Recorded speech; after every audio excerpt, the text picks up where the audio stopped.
Okay, so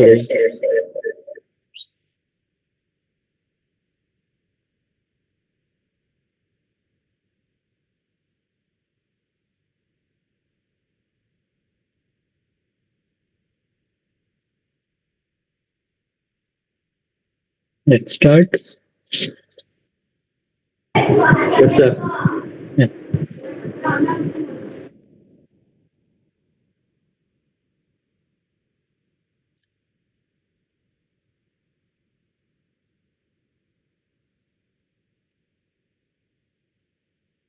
Okay, so this is week number 9 of our course on statistics and probability. So this is where we formally start with the statistical part, which means that we have learned enough for the probability part, sufficient enough so that we can go to statistics part. Okay. So because I have already the notes prepared, as usual, we will go through the notes first, and then we'll try to solve some problems based on this week's discussion. Okay. And okay, so let's start. Professor talked about the philosophy and what is statistics, and the basic idea is that that is the science of data.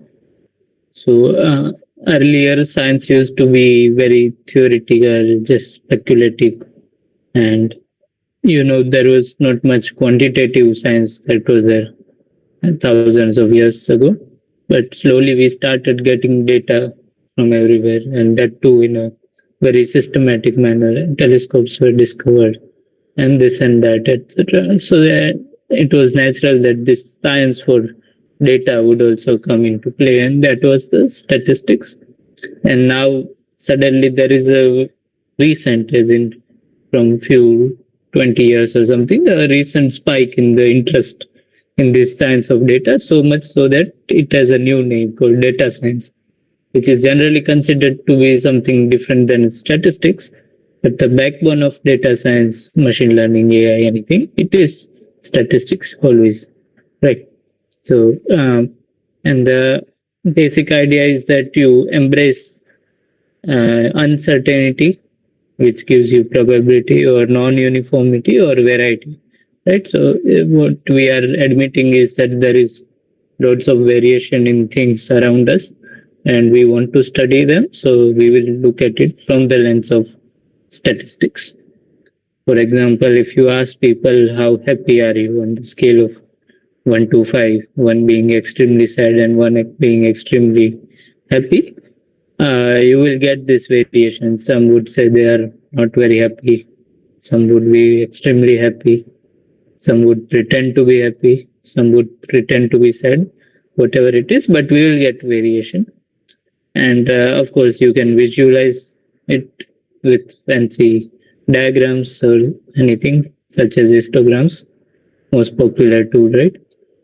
So, the histogram is basically on x-axis is what you asked for, and y-axis is the frequency or something that is proportional to the probability of what is on the x-axis. So now you have 4 extremely sad, then slightly more number of less sad people, then most number of people are neutral. So that bar is the highest one. So this is the bar chart or histogram for this particular data. Okay. And Sir, one small doubt. yeah. Bar diagram and histogram both are same or different charts?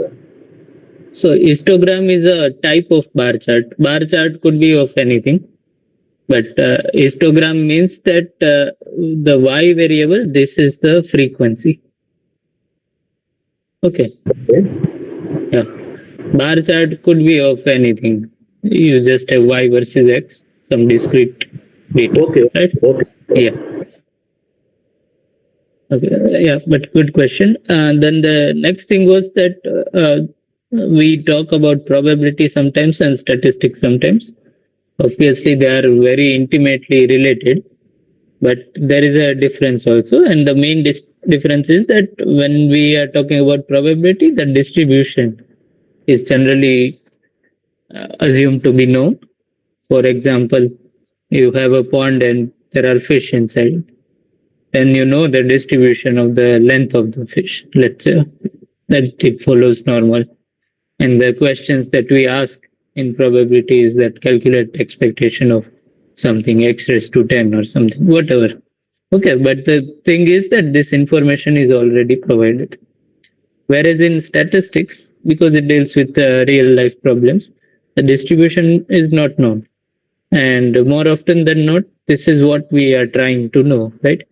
Does fish follow the normal? So this question mark and this uncertainty, that is what we are trying to find. What is the real world doing? What is happening in the world? Yeah.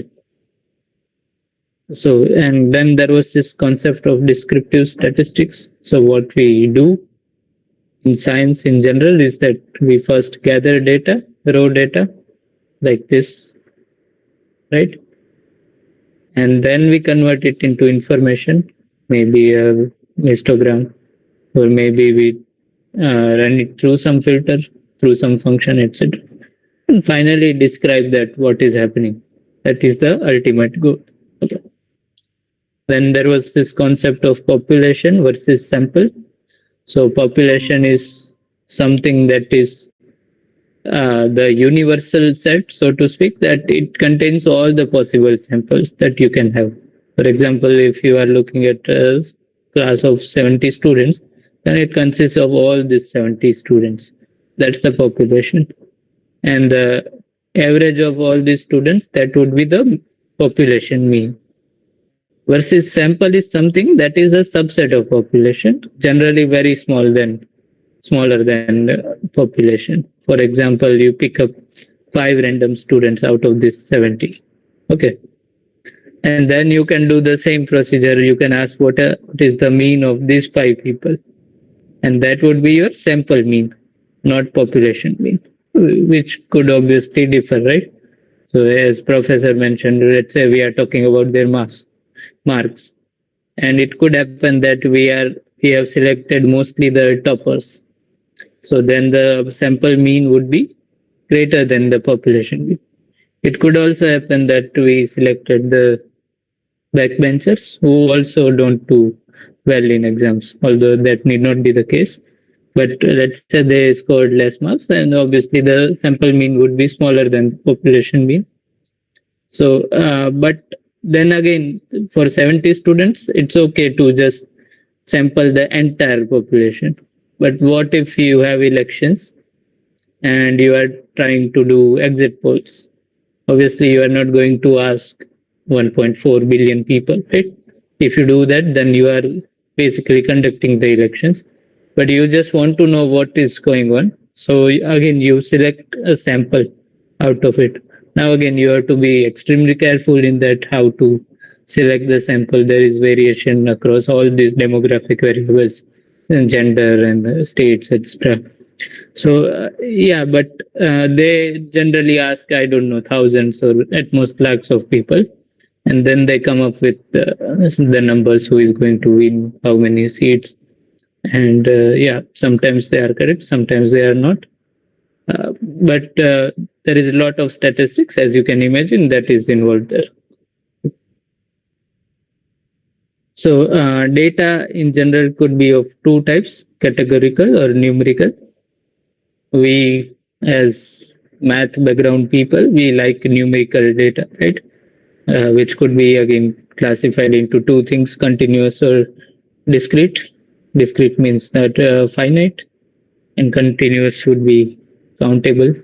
Discrete would be finite or countably infinite. Continuous would be uncountably infinite. Categorical is something that is not numerical, something that is described by not numbers but words.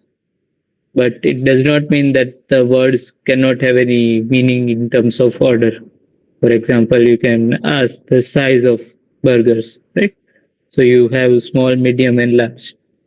So we may not know that small is this many inches, medium is this many inches, but still they describe something that has order.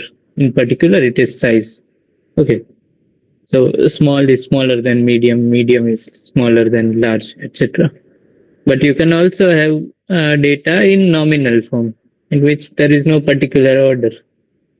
Gender. So now we know about gender equality, right? So all genders are equal. Colors. It's not like red is bigger than orange or anything like that. So that's the difference between nominal and ordinal uh, data, and both are categorical data, unlike the numerical data. Okay. And then comes the definition. So statistic is something that is very well defined. It's generally not the case in every field that the name of the field itself is some quantity, right? You can ask what is algebra or what is number theory. There is no particular definition, mathematical definition. But statistics is a very real thing in that it is very well defined, that it's a function of a random sample. The random sample, as we discussed, is some subset of the population that is randomly chosen. So we'll talk about this later.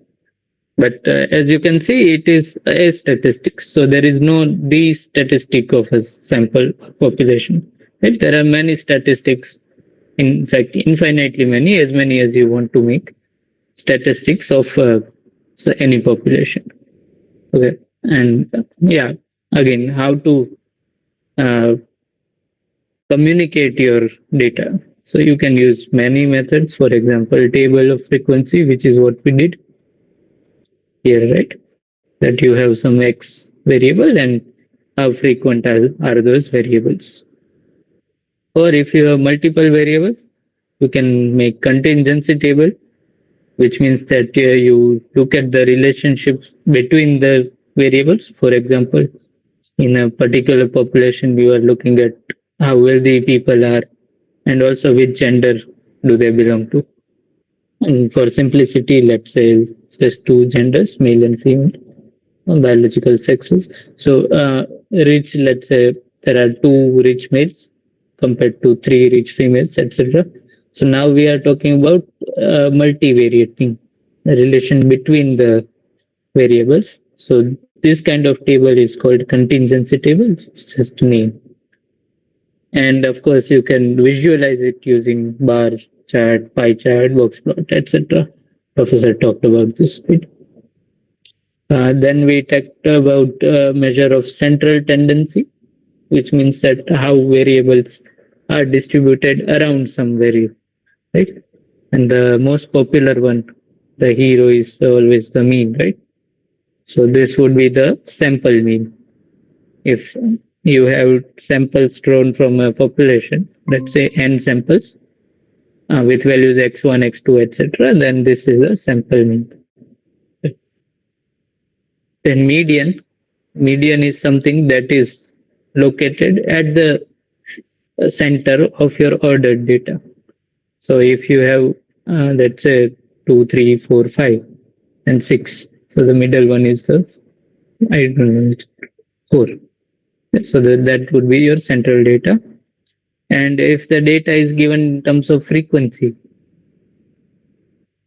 then you have to make sure that the central value is the correct value. What I mean is that, so if we have just 5 data points, 2, 3, 4, 6, 7, let's say, then obviously the fourth one is the central one.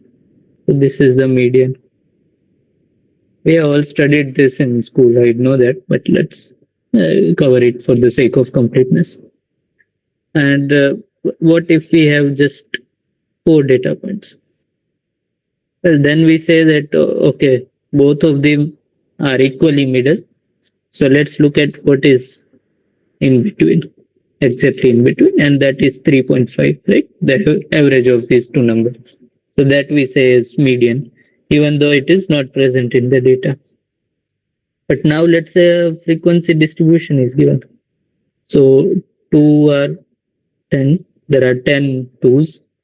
So this is frequency, and this is the data. There is only 1 3, and 4 are, let's say 20. 5 are, doesn't matter. Oh, it matters actually. So let me make this 10 also. And just a second. Let's make this one as well. Okay, so now your data looks something like this. For 2, you have lots of frequency, lots of samples. And 3, you have very less. 4 again, very high. 5 is less. So in total, you have 22 samples. So the 11th sample and the 12th sample, that would be your median. So median should belong to somewhere here. But as you can see, there are lots of 4s, then there are 3s, which means your median should shift towards 4. Okay, so that's the idea behind having this frequency here and this cumulant number here. Okay, so it says that it should be here, but it should not be exactly in between 3 and 4. It should depend on this frequency and this frequency as well. Okay, so that is the idea. A mode is something that is the most frequent object. So most popular X value, you can say. If yeah, any question?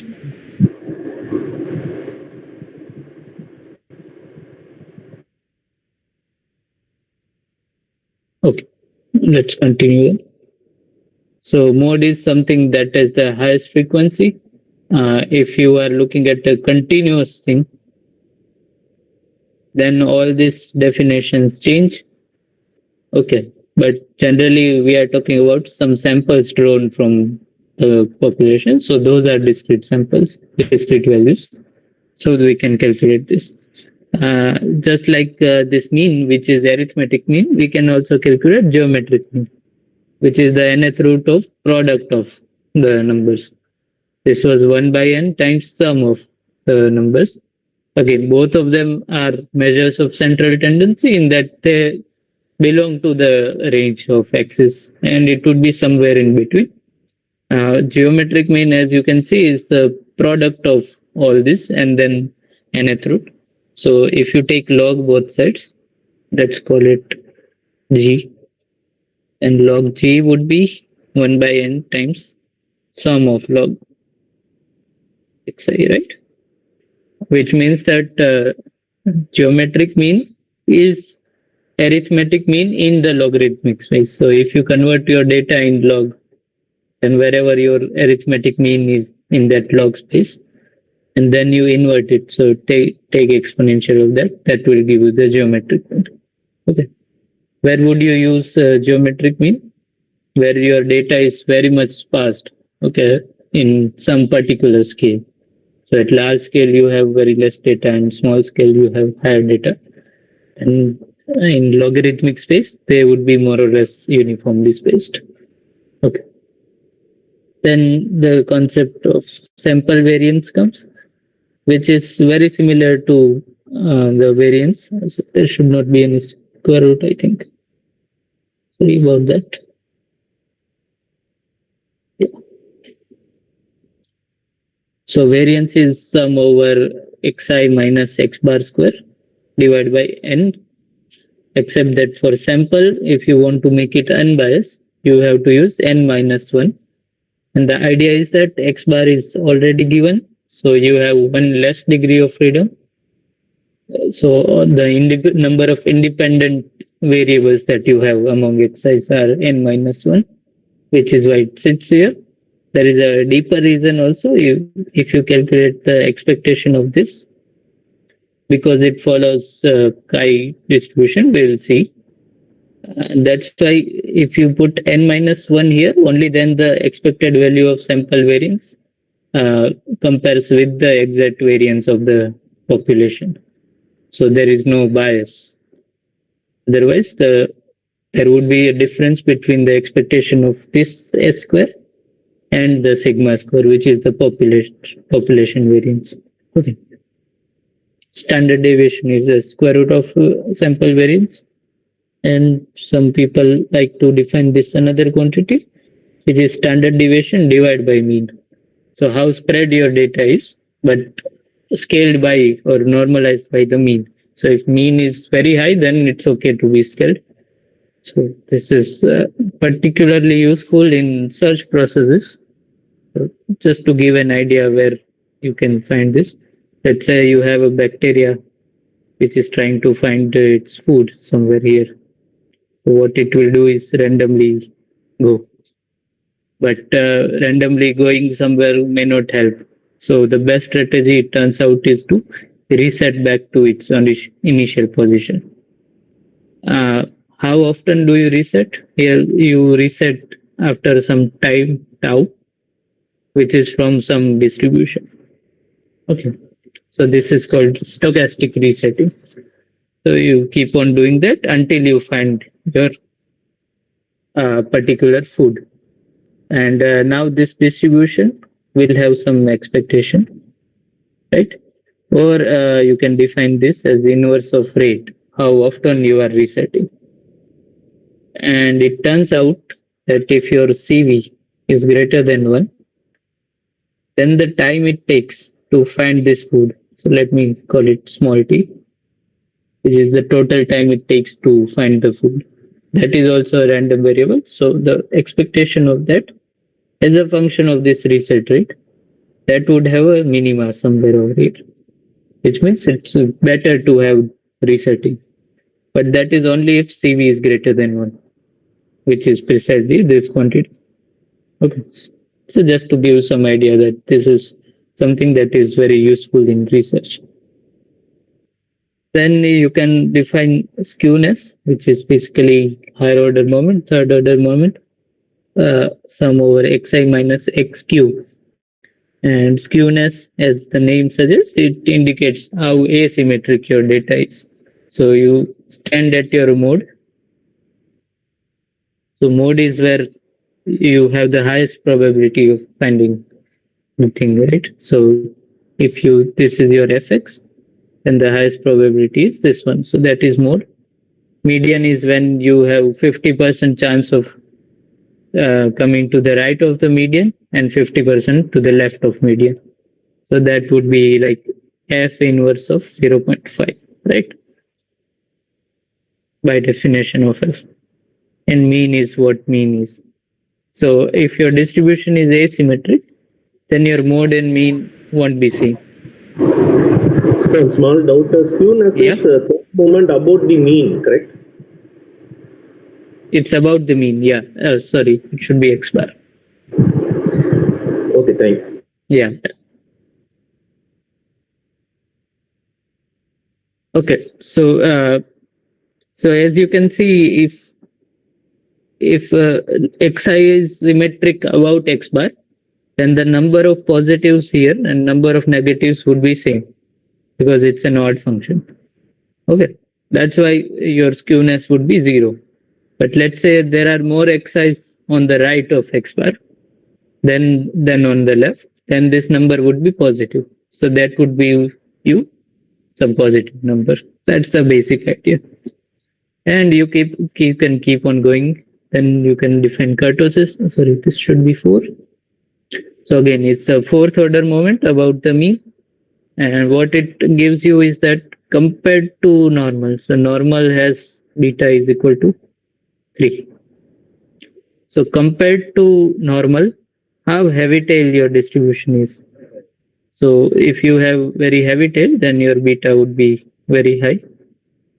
Okay. And if it is very peaked, then your beta would be very small, or gamma would be negative. Okay. Let me just say greater than. This would be beta less than 3. So generally people define this gamma as beta minus 3, excess kurtosis.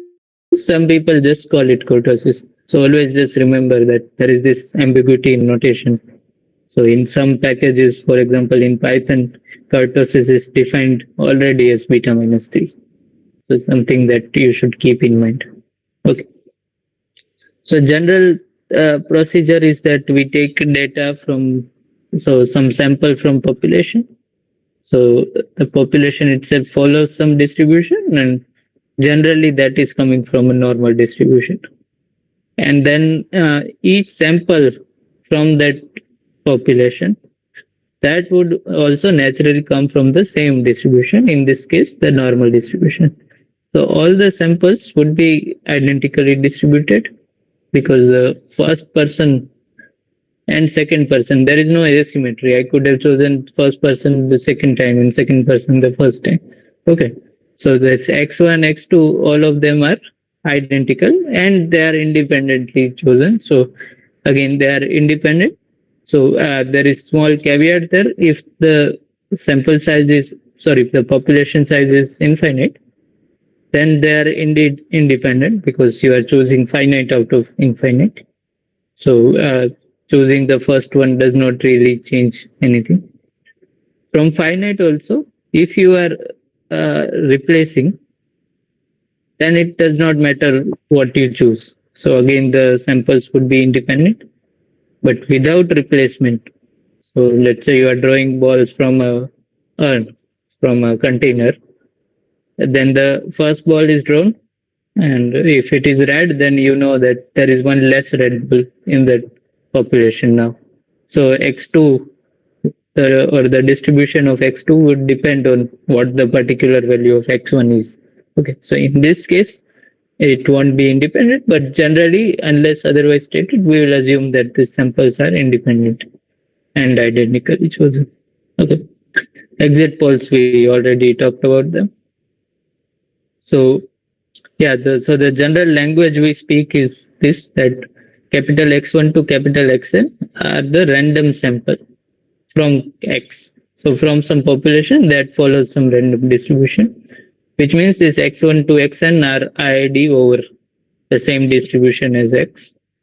And their particular values are small x1 to small xn that you get. Okay. And any function which is of this form x1 to xn, that is called a statistic, given that there is no unknown parameter involved here.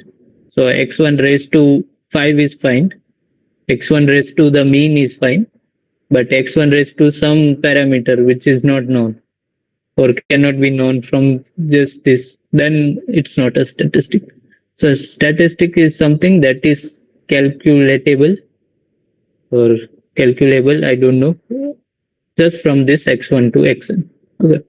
So a particular realization of y, particular value of y would be just the function of this. Okay. So there are some important statistics that people generally talk about. First is the mean or sample mean, to be precise, which is the sum over all sample values divided by n. So literally mean of the sample values. Okay. Sample variance, again we talked about this earlier, it's sum over xi minus x bar square, just like the variance, divided by, instead of n, you have n minus 1, just to make it unbiased. And then you can have again order statistics, so minimum of x1 to xn, or you can have maximum as well, or any second highest, third lowest, etc. Okay, so all these are statistics. Why? Because to find the minimum, I just need the values of x1 to xn. I don't need anything coming from outside. Okay. And then there is this theorem which we learned called central limit theorem. Very nice theorem, and it tells us why our world is full of normals, right? It says that sample mean generally becomes normal, and it tends to the normal distribution rather as number of samples goes higher and higher. So the precise statement is that x bar follows the normal curve or the Gaussian curve, with the mean which is same as population mean, but the variance keeps on decreasing, sigma square by n. So as n becomes higher and higher, the variance keeps on decreasing. In the limit n tending to infinity, this becomes 0, which means your simple mean has to approach the population mean. Okay, that's why you see there are some crazy people on internet. I don't know if you see, they actually flip coins millions of times or throw dice, etc. And then they find that the mean is very close to 50-50. That is because of this central limit theorem. Okay.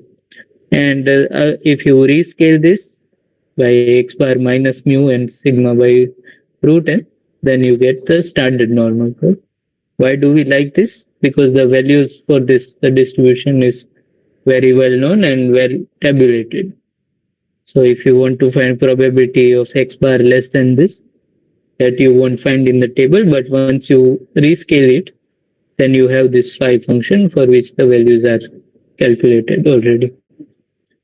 Nowadays, it does not make so much sense because we have computers. We can just write code and integrate any function to get the distribution. Again, it's still numeric, but in earlier times, people did not have computers. So it was very important that they rescale so that this standard function can be used. Okay.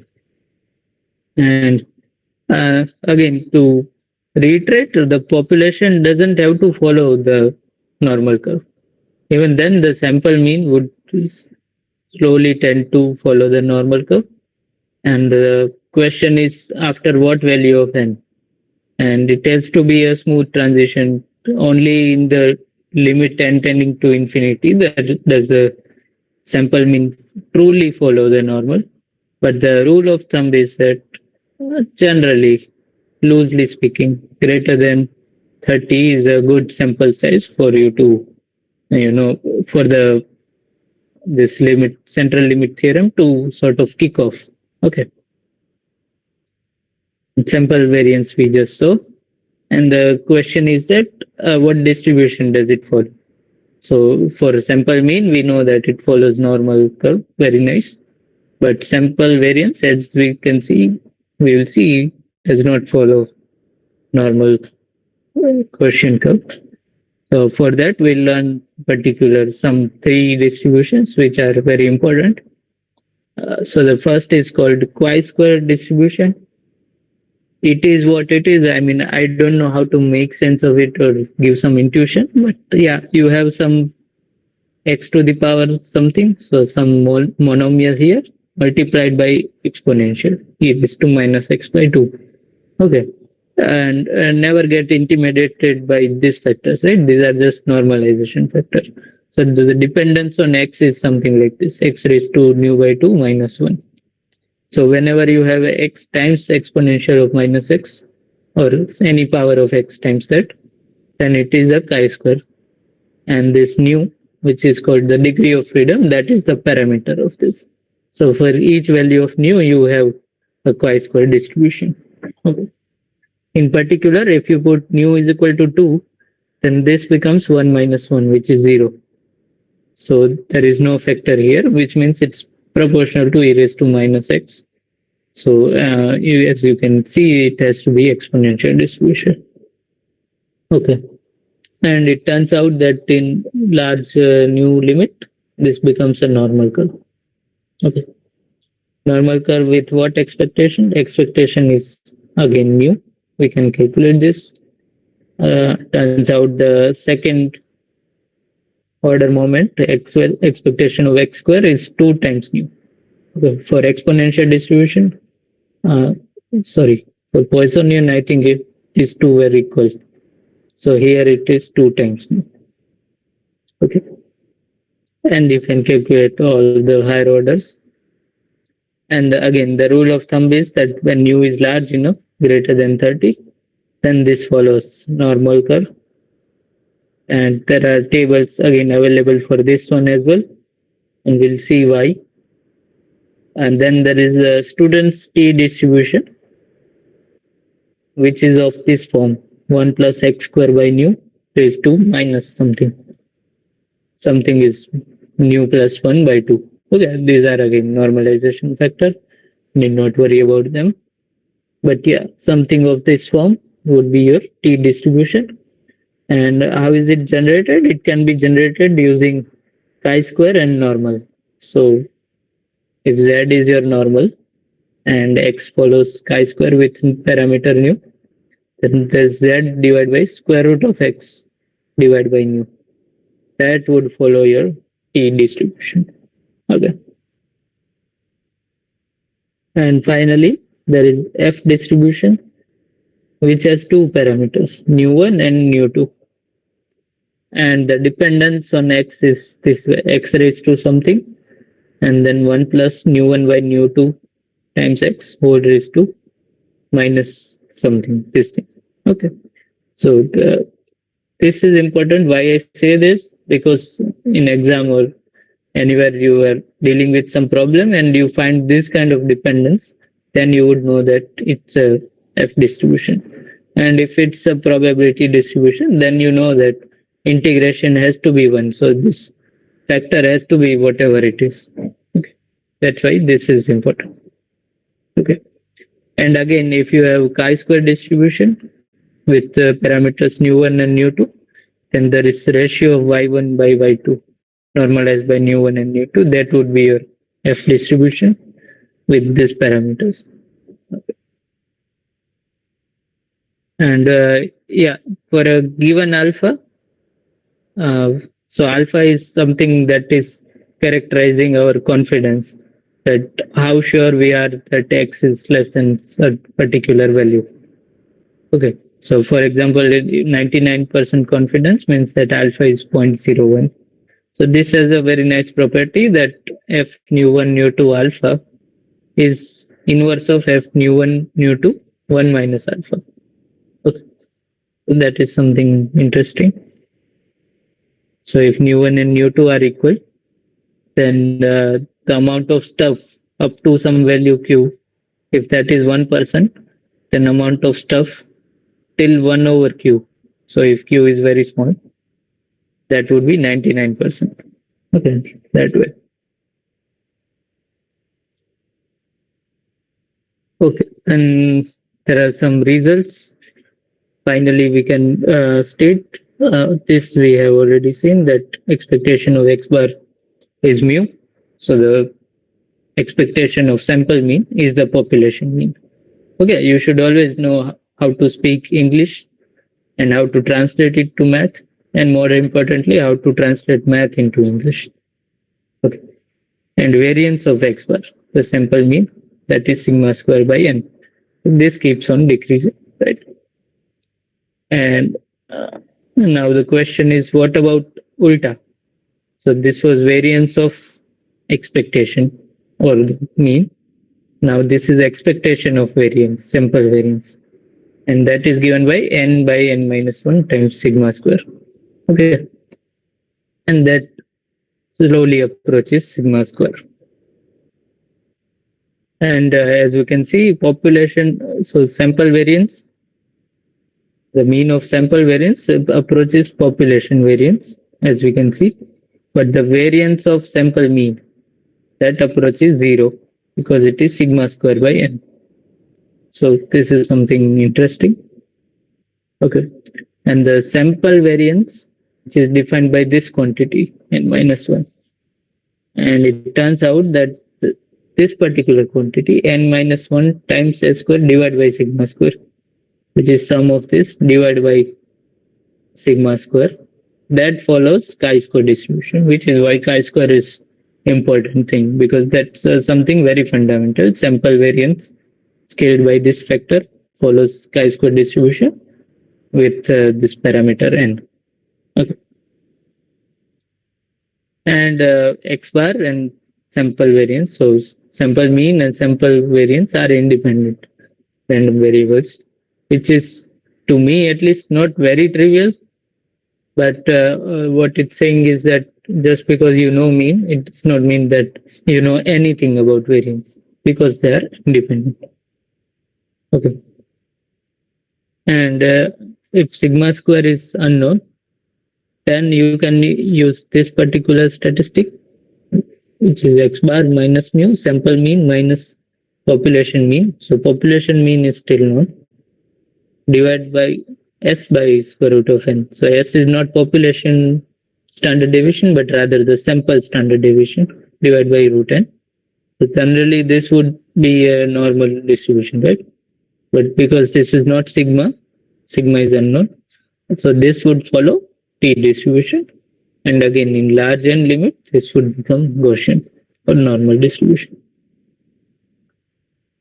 And if you calculate s1 square divided by sigma 1 square and S2 square by sigma 2 square. That follows the F distribution. The assumption is that you are drawing from random samples from Gaussian. And finally, there was this question that they did, which we had done earlier as well. So no point in repeating that. But yeah, so just for completion, let's go through it. So in stock exchange, you have some shares or something. So the population mean is 500 and population standard deviation is 100 is given. And we are drawing 50 samples out of them. And we are asking what is the probability that sample mean is less than 495. And we know that the scaled sample mean follows Gaussian. So we scale it and then we apply this property that it follows the Gaussian. So we get the answer in terms of 5. And again, it's approximate because we are using central limit theorem, which we should be using only when n is very large. In fact, infinite. So, but of course, we don't have infinite. So this is just an approximation. Okay. Good. So any questions in this part? Okay, if not, then yeah. In a sixth point, you are saying that it's drawn from two normal distribution. Mhm. In case it is in the same population, then this is becomes S1 square divided by S2 square, correct? Yes, then it would be S1 square by S2 square. Okay, thank you. Yeah. Okay.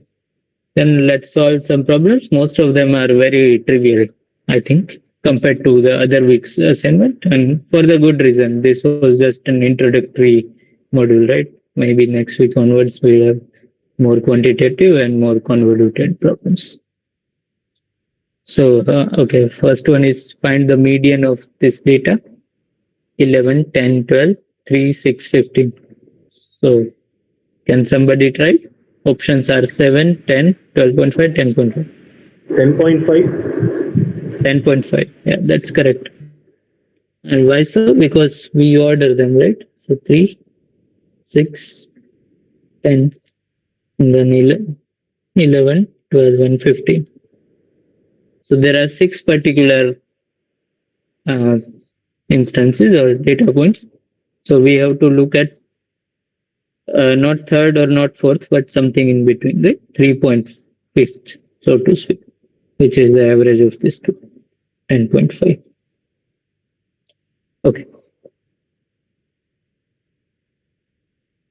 Now the second question, if the largest value of a data set is doubled, so whatever is maximum, that is doubled, then which of the following statements is false?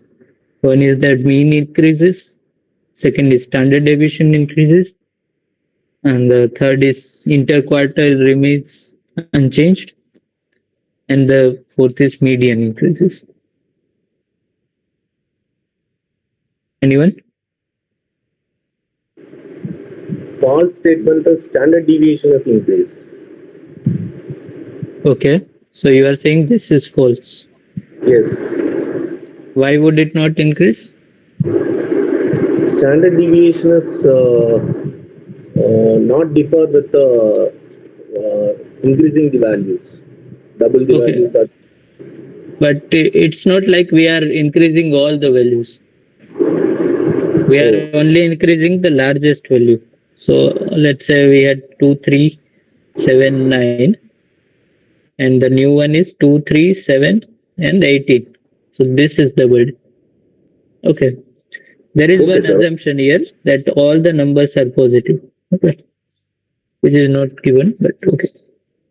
So now, okay. So yeah. Now, as you can see, the mean obviously increases because sum of all these numbers increased. From 9, we have 9 more. So mean is going to increase. Standard deviation is also going to increase because it's the second order. Okay, so the mean is somewhere here in between, and you are going away from the mean, which means the average distance from the mean is going to increase, which is precisely the standard deviation. Okay. So this is also true. This is true. This is true. Interquartile remains unchanged. So interquartile is 25th percentile to 75th percentile. So assume that very large number of data is given. So where is the first 1/4 of the data and the last 1/4 of data, right? So if you order them, so this range is called the interquartile range, and that does not change, does it? Because the only thing that we are altering is this last data point, which is at 100 percentile. So this can go to this anywhere, but the 25 percentile to 75 percentile, that does not change. So this is also again true. The last one is median increases. Median is again this value, which we are not touching. And by increasing the highest value, the order does not change, which means whatever was in between stays in between. So the median increases, this is false. Yes, this is the answer. Okay. Now the next question, that population is described with a normal distribution. If mu is equal to 10 and sigma square is equal to 2.5, then mu is known as, is it a statistic, parameter, distribution, or sample? Anyone? Parameter. Parameter, yes. That is right. Why? Because firstly, it's not statistic, because it is a function of sample. There is no talking about sample, there is no sample here, so it's not statistic. Sample mean would be statistic.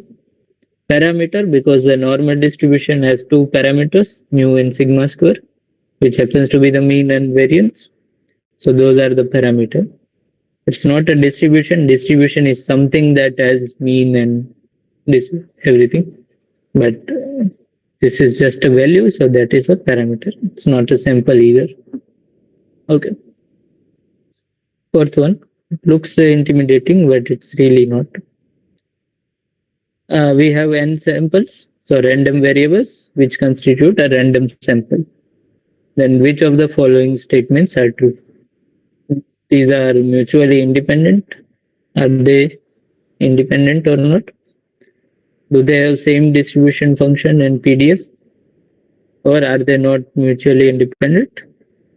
Or are they mutually independent but with different distribution and PDF? So are they IID or not? That is the question. Anyone? I think all four are correct. It may be a mutually independent event. Okay. Have this distribution function and with the PDF form. And not mutually independent also possible without replacement. That is true, but yeah, you are right in that sense. Okay. But because I know the answer key and I know in general it is assumed unless otherwise mentioned that they are mutually independent. Okay. So with replacement. Sir, I think I have same distribution, sir. Same distribution function. Yeah. So so there in general sense, you are right that we could have non-mutual independent, so some dependent samples. But because it is not mentioned that you are doing without replacement, finite, etc. So typically we have IIDs. Yeah.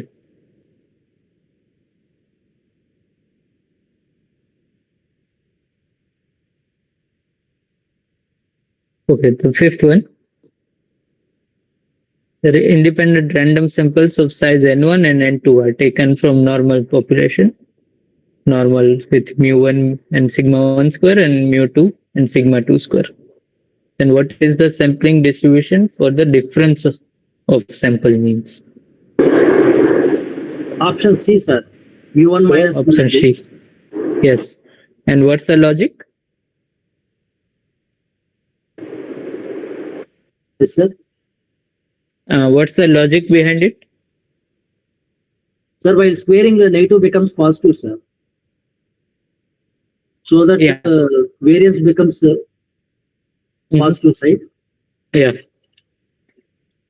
Right.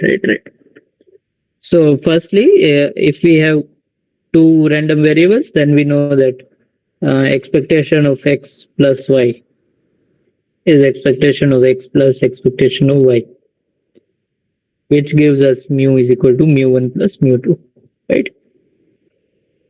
And we know that for variance also, we have variance of x plus or minus y.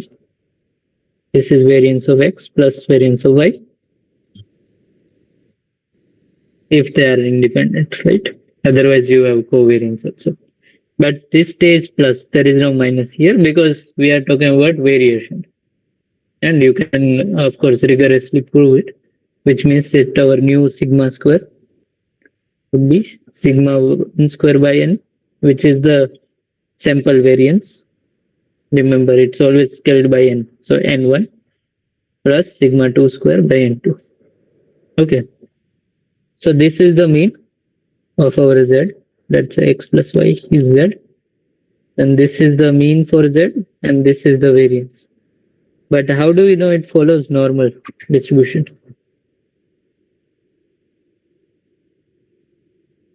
Anyone? Sample taken from a normal population. Yes, but then you are doing minus. Sorry, this is x minus y.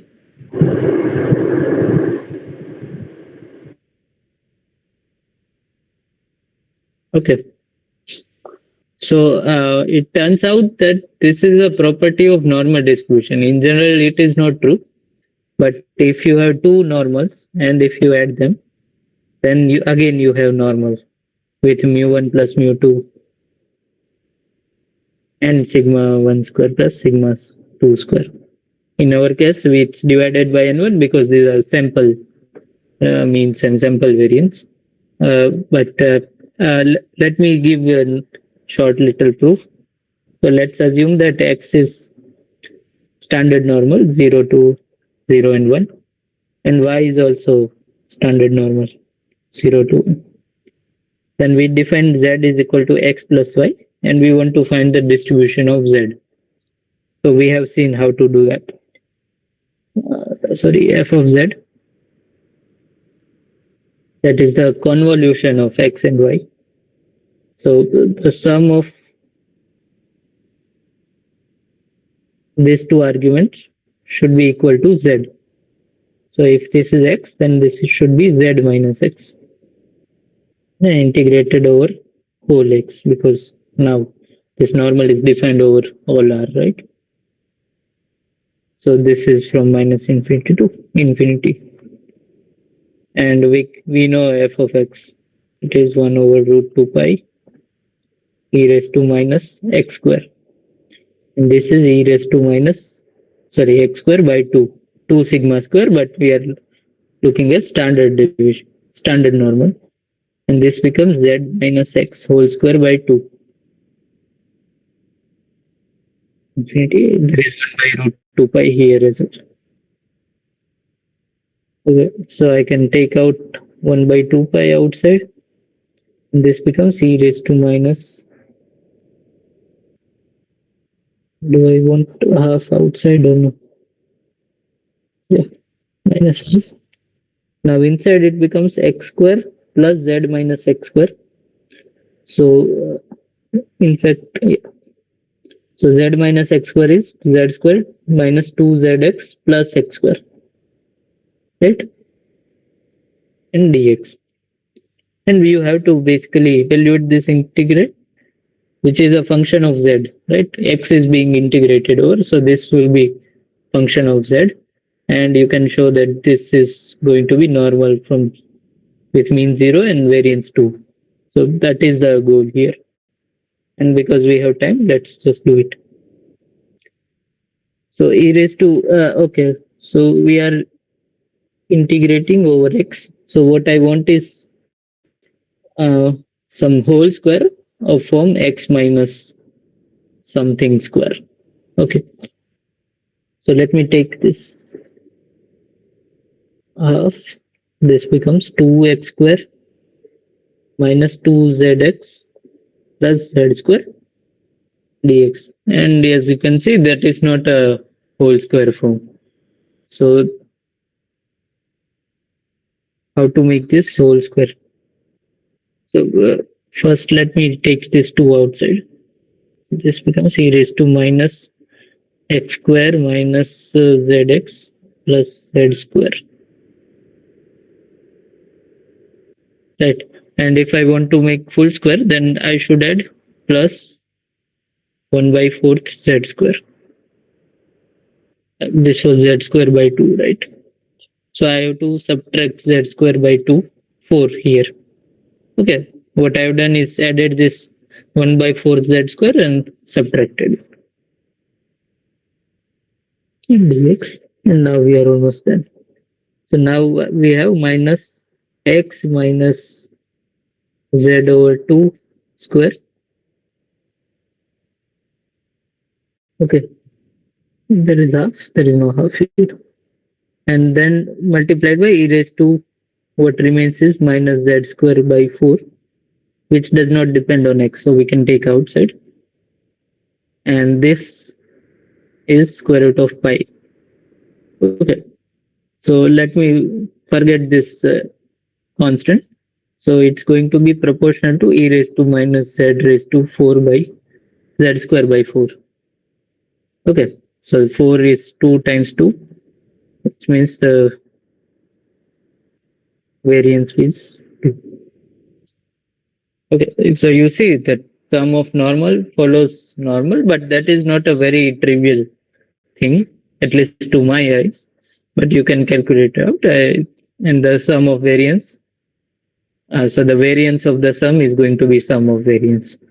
In our case, the variance of the first guy was the variance of the first sample. So it was not just sigma 1 square, but sigma 1 square divided by n1 and plus in the same way sigma 2 square by n2. Okay. Now the sixth one. Mean of the sample variance.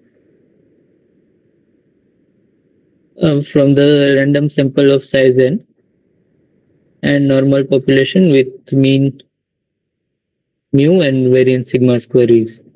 Okay, so we are drawing a random sample of size n and from a normal population, and the mean and sigma variance are given, population mean.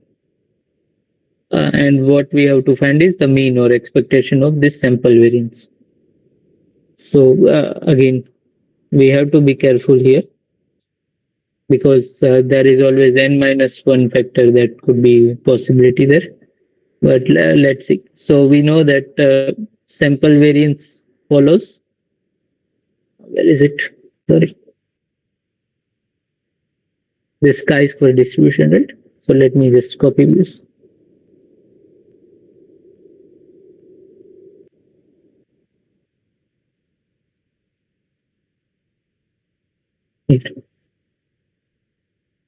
So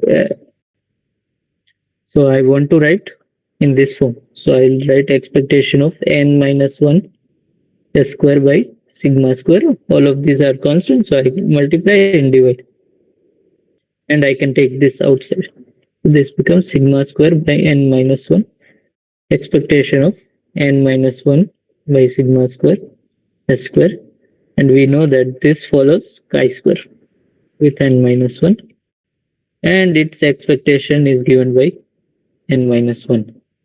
Okay, because for chi-square of nu, the expectation is nu. So which means this is sigma square by n minus 1 times n minus 1. So it gets cancelled and it is sigma square. So now you can see mean of the sample variance is actually the population variance, which means s square is unbiased.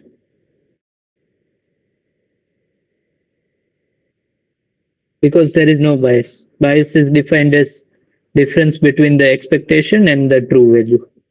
And we see that there is no. It wouldn't have happened if the sample variance, the definition of sample variance contained n instead of n minus 1. So this is why that n minus 1 is very important. Okay, it's coming from this chi-square distribution. Okay, so the correct answer is the first one. I just gave the answer of this, but you can try. Difference between the sample value expected and the estimated value of the parameter is called. Anyone? Sir. Sorry? Error, sir. No, not error. I just said that this is unbiased. Why? Because its bias is literally 0. What is bias? Bias is the expectation of that statistic minus its true value, okay, which turned out to be 0. So this is called bias actually. Okay, it's just a dictionary. I mean, it's just a word, semantics. So there is no math involved here, but the definition of bias is this. Okay.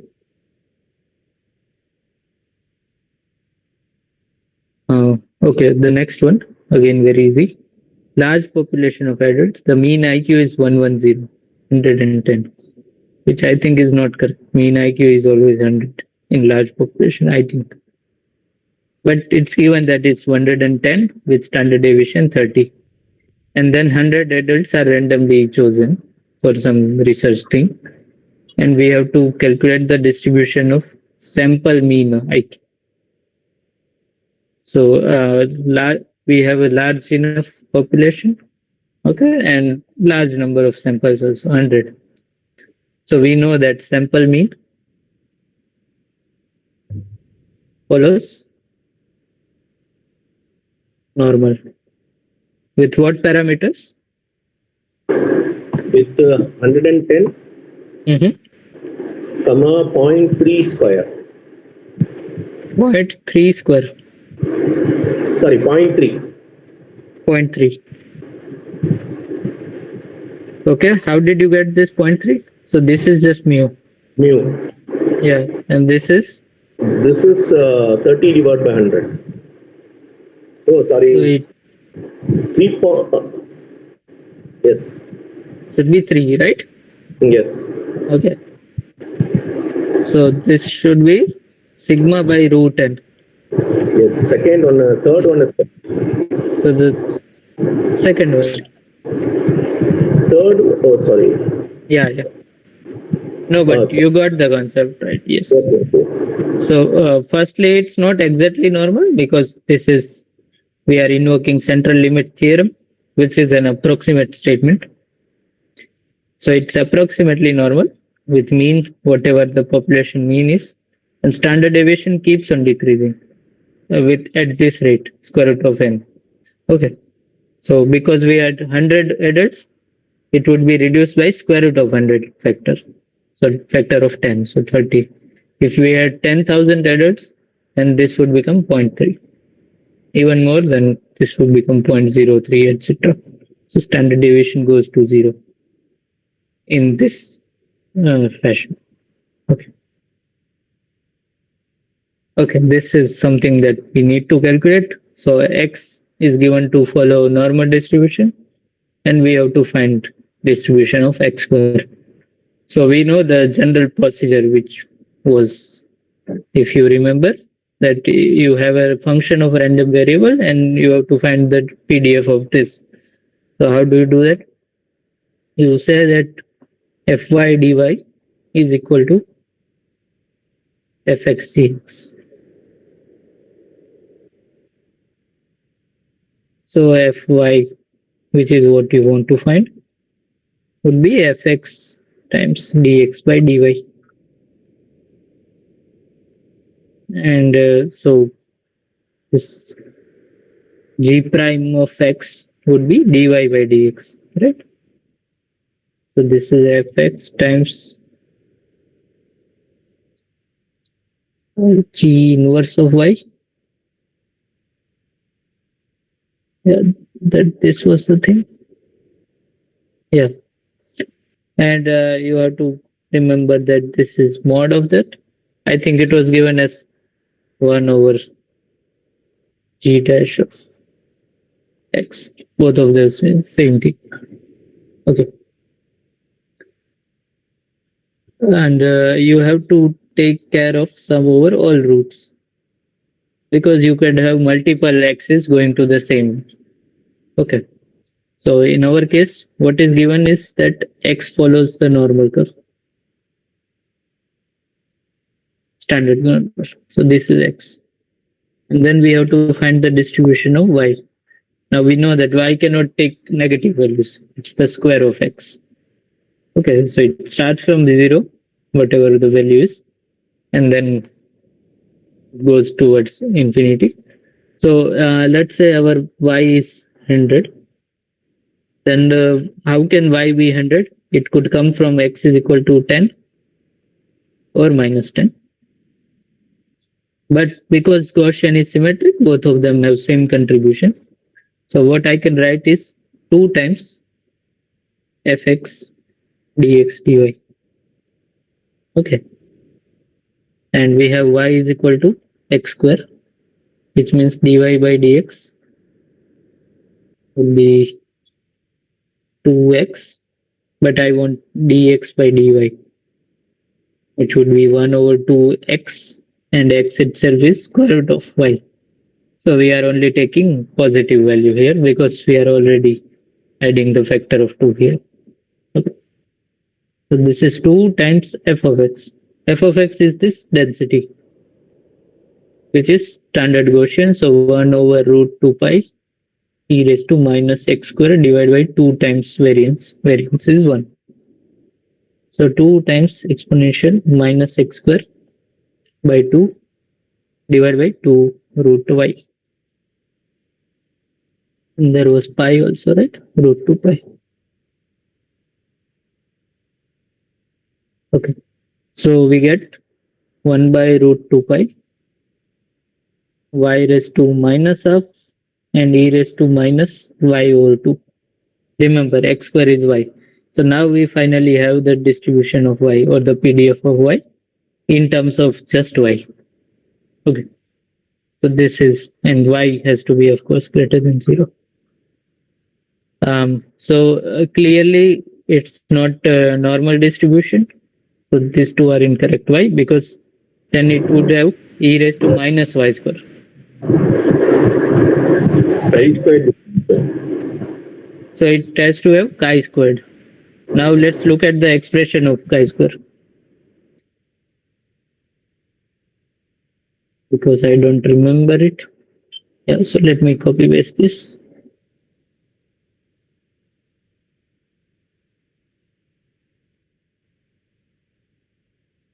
Paste. So this is our chi squared of nu, right? So let's compare these terms. Y raised to minus half. So x and y same thing. Yeah. So this means that nu by 2 minus 1 is minus half, which means nu has to be 1. Right? And there you see, and e raised to minus x by 2 perfectly matches. Okay. And we can be sure that these factors will be correct. You can calculate gamma of half and see it yourself. But I guess you will. So gamma of half is what? I think root pi over 2. Root pi by 2? Or root 2 pi? 1 by 2 is root pi. Only root pi. Yeah, and then there is 1 by root 2 here. So 2 divided by 2 raised to minus half divided by gamma of half. That would be 1 by root 2 pi, which is exactly what we have here. But it has to be. So you just compare these two, and we can see that nu is equal to 1. So the correct answer is chi squared with 1 degree of freedom. Okay.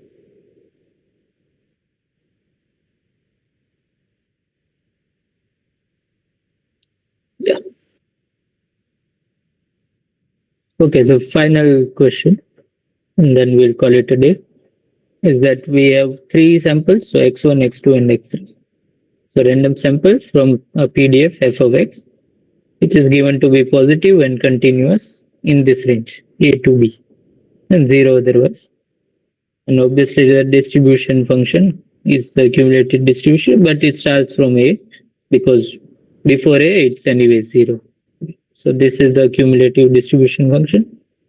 And then we are given the order statistics of x1, x2, and x3 to be defined as y1, y2, and y3, which means y1 is the minimum of x1, x2, and x3. So this is minimum, this is maximum, and this is the middle value.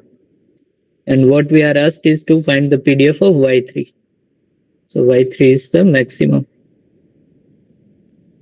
Max of x1, x2, and x3. Okay. So to find PDF, let's first find the CDF. So capital F of y3. That is by definition probability that y3, capital Y3 is less than or equal to y3, small y3, which means probability that maximum is less than or equal to y3. Now, what can we say that would ensure that maximum is less than or equal to y3? It's same as saying that x1 has to be less than or equal to y3, x2 also has to be less than or equal to y3, and x3 also has to be less than or equal to y3. Okay, because if all of three are less than or equal to y3, then the maximum value is also going to be less than or equal to y3. Okay, and vice versa. So that's why we can put equality sign here. Now we can use independence because we know that these are independent samples drawn from this continuous sample, right? So these three are independent, so I can split this x1 less than this, and probability that x3 is also less than or equal to y3. And these three are all equal, right? Why? Because these are IID. So not just independent, they are identical also. So probability of x1 less than or equal to y3, that's same as probability of x2 less than or equal to y3. So I can write this is probability x3 less than or equal to y3 whole cubed. And this by definition is capital F of y3 cubed. Why? Because x3 is a random sample from this distribution, and we know that the sample follows the same distribution as the parent variable or the population. So this is F, how should I write? Yeah, F of y3. And this is capital F y3 of y3. Okay. So if you are not comfortable with this language, you can use anything at this place, right? So capital F is the distribution of the population, whereas this Fy3 is the distribution of this y3, which is the maximum, the order statistic. Okay, so these two are different. Finally, we need PDF. So F of y3, Fy3 of y3, which is the derivative of y3 of y. Let me write like this. At y is equal to y3. But that is just the derivative of this with respect to y3. This becomes 3 times f square of y3 times the derivative of capital F, which is small f. So small f of y3.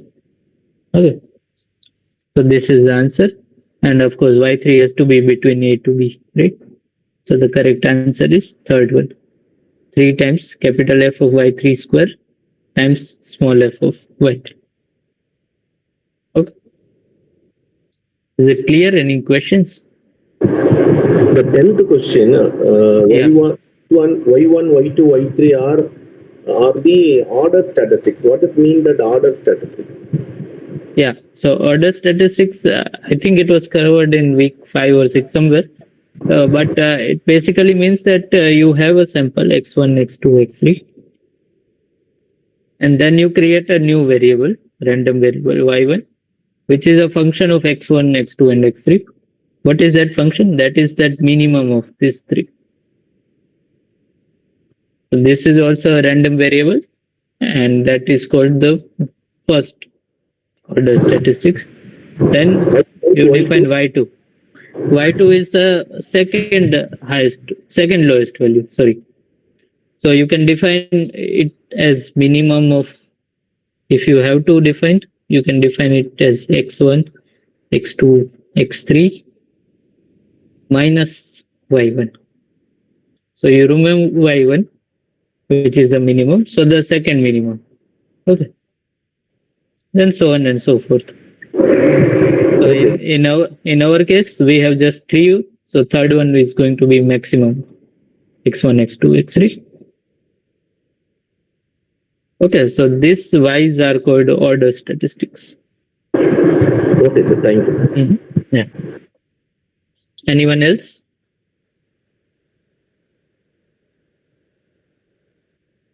Is every question clear? Any doubt? Okay, if not, then let's call it a day. And by the way, I just wanted to say you get this email for giving feedback for these sessions, right? And you should absolutely give them, but keep in mind that I don't receive those feedbacks. I mean, I do, but only at the end of the course after everything is done and dusted. So if there is something that you want me to do or improve it, consider approaching me as well. You can just write me an email or tell me right now. My email ID is this. At iitb.ac.in.